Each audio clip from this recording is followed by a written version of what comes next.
হ্যাঁ রে বিরসা, তোর হাতে কি আছে? বিরসা বলল, জাদু আছে। কে শিখালো?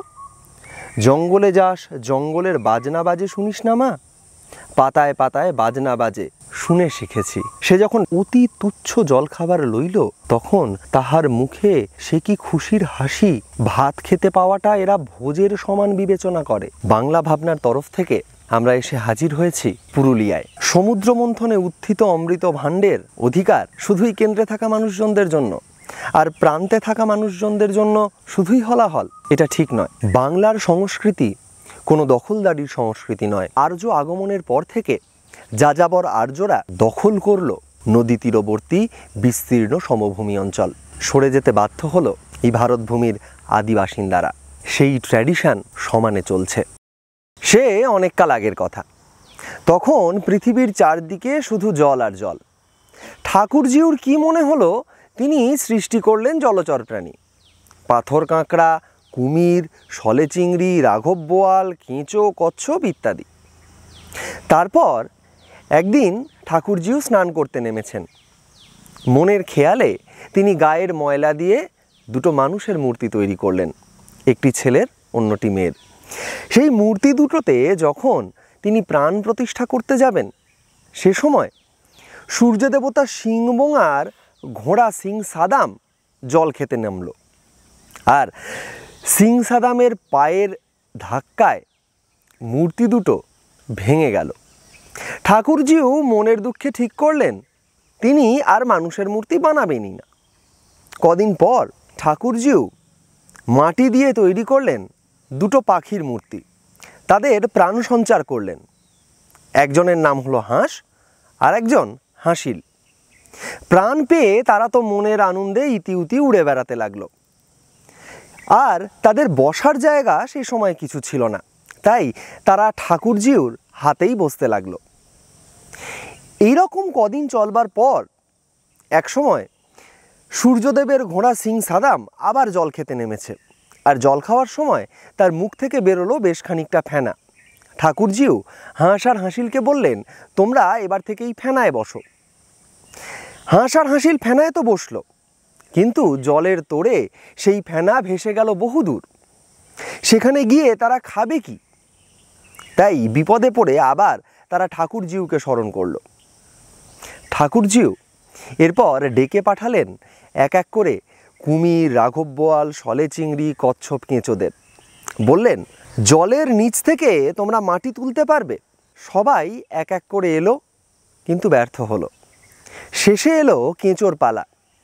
কেঁচো বলল, আমি মাটি তুলতে পারি যদি কচ্ছপ জলের ওপর স্থির হয়ে দাঁড়ায়।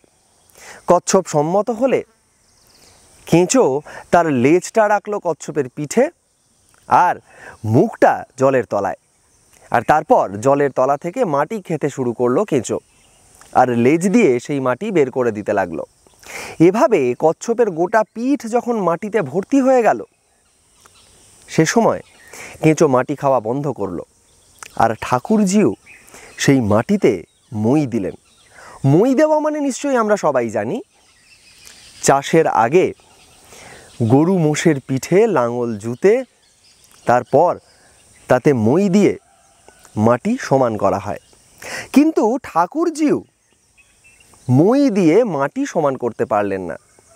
কিছুটা সমান হলো, আর কিছুটা হলো উঁচু, কিছুটা নিচু। সেই সমান জায়গাটা সমতল ভূমি, উঁচুগুলো পাহাড় পর্বত, আর নিচু জায়গাগুলোয় তৈরি হলো নদী, নালা, খাল, বিল, সাগর। এবার ঠাকুরজিউ সেই সিং সাদামের মুখের যে ফেনা, তাতে শিরম গাছের চারা বুনলেন। দেখতে দেখতে শিরম গাছ বড় হয়ে উঠল, আর সেই গাছেই বাসা বাঁধল হাঁস আর হাসিল। বাসা বাঁধবার পর তারা সেখানে দুটি ডিম পারল। কিন্তু কি অদ্ভুত, হাঁস আর হাসিলের ডিম থেকে পাখি নয়, মানুষের বাচ্চা বেরোলো, দুজন।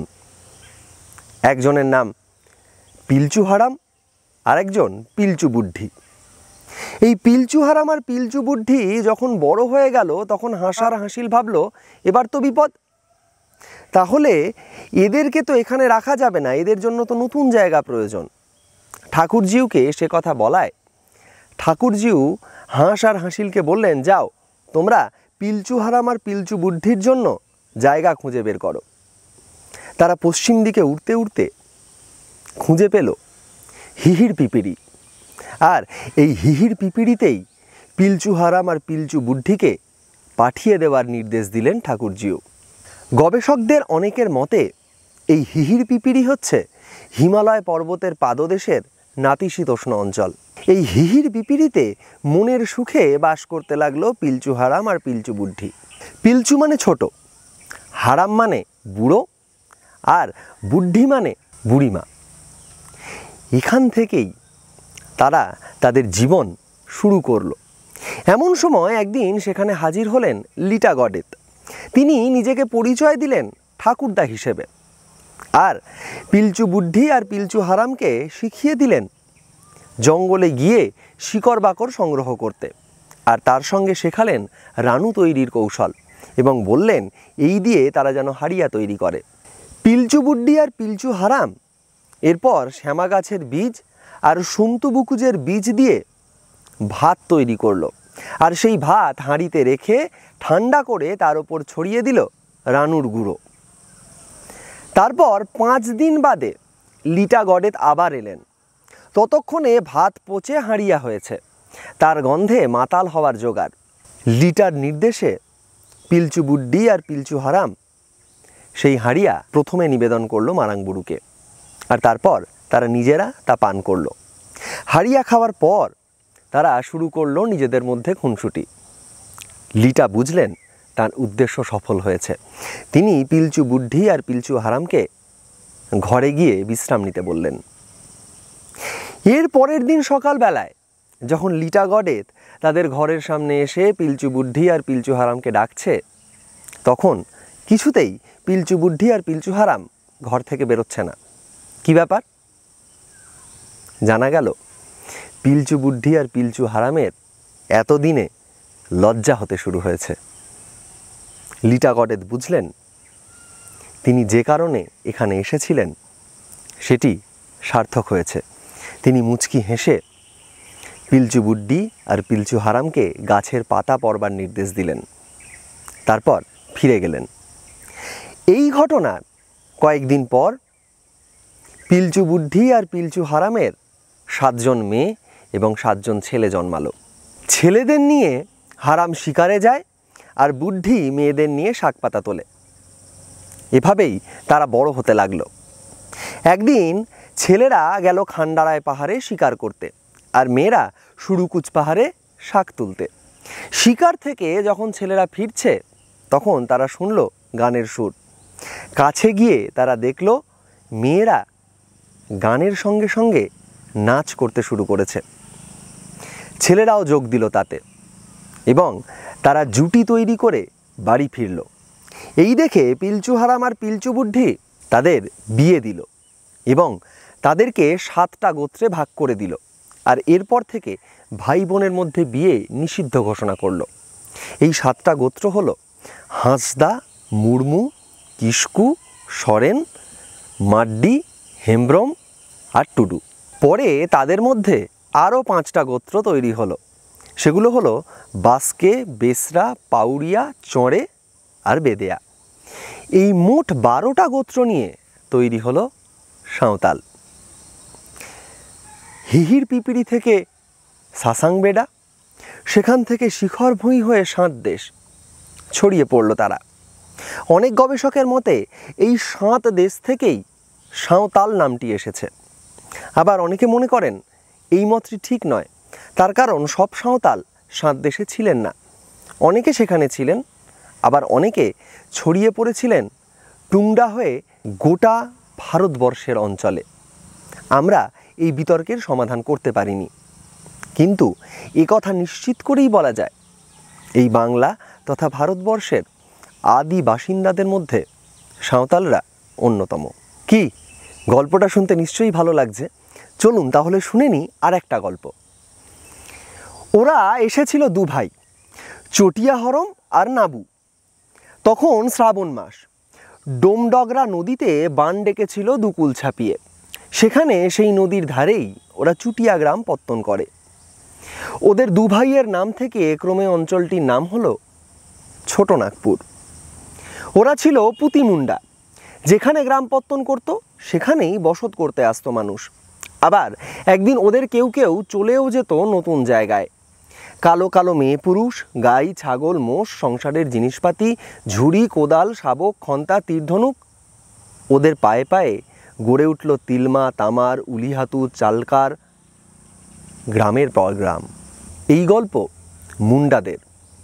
1188 চাঁদ দেখা ধানি মুন্ডা মহাশ্বেতা দেবীর অরণ্যের অধিকারে আমাদেরকে এই গল্প শোনান।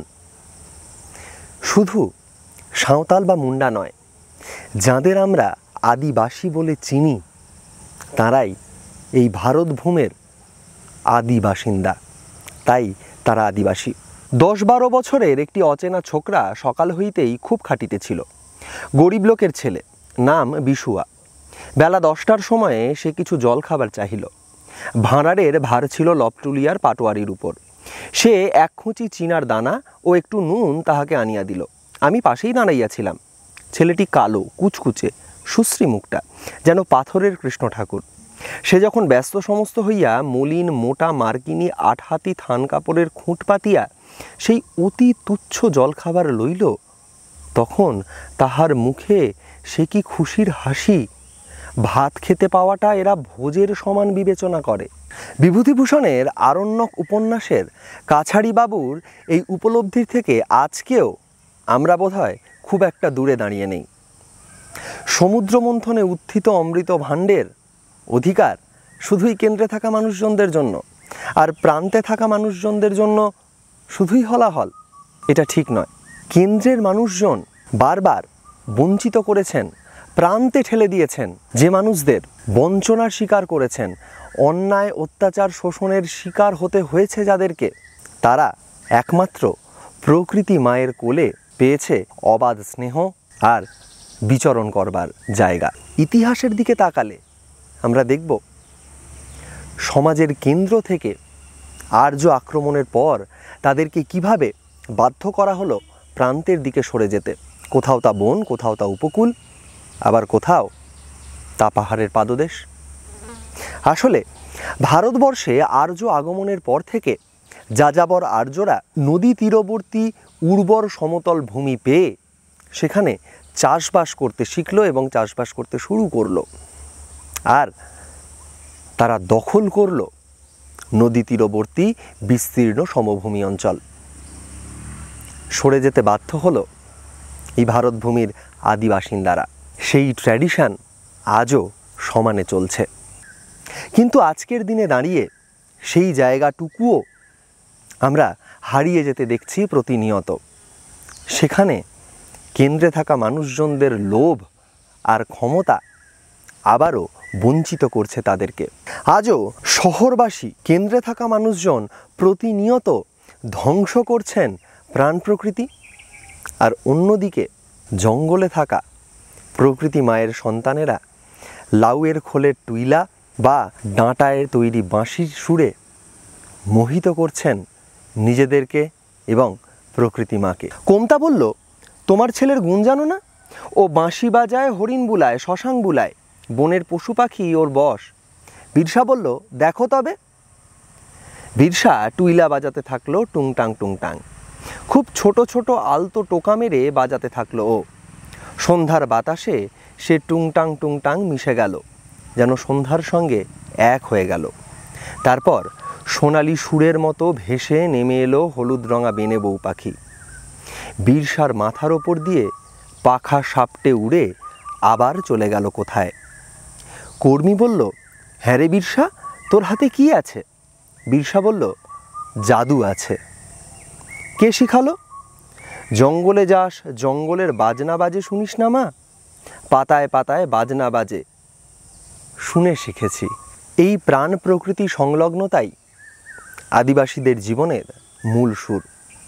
কিন্তু এই প্রাণ প্রকৃতি থেকে তাদেরকে বঞ্চিত করবার চক্রান্ত, অত্যাচার আজও চলছে।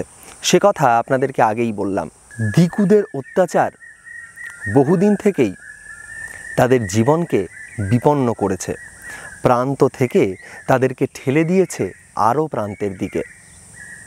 আর আজকের সময়ে দাঁড়িয়ে আমরা তো দেখব বিশেষ কিছু ধর্মান্ধ শক্তি আদিবাসীদেরকে জোর করে তাদের নিজেদের ধর্মে আত্মসাৎ করবার চক্রান্ত চালিয়ে যাচ্ছে।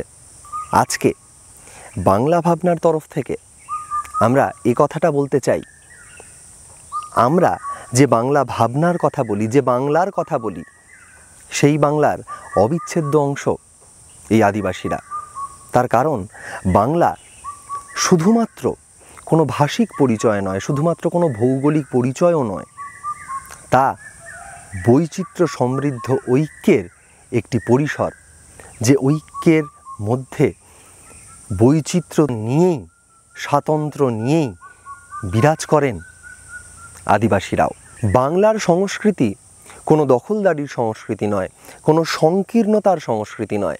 আজকে যখন ক্রমশ প্রাণ প্রকৃতি থেকে বিচ্ছিন্ন হচ্ছি আমরা, তখন চলুন আপন করে নিই সমাজের সমস্ত মানুষকে, হোক না তা কেন্দ্র বা প্রান্ত।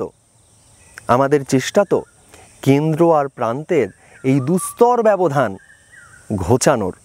আদিবাসীদের দারিদ্র লাঞ্ছিত জীবন যন্ত্রণার যে প্রবাহ এখনও বহমান, চলুন না তাতে ডুব দিই, অংশ হই সেই জীবন পরম্পরার। বাংলা ভাবনার তরফ থেকে আমরা এসে হাজির হয়েছি পুরুলিয়ায়। আমরা জানি 30শে জুন হুল দিবস, সেই নিয়ে আমাদের ভিডিও আপনাদের সামনে আমরা প্রকাশ করব।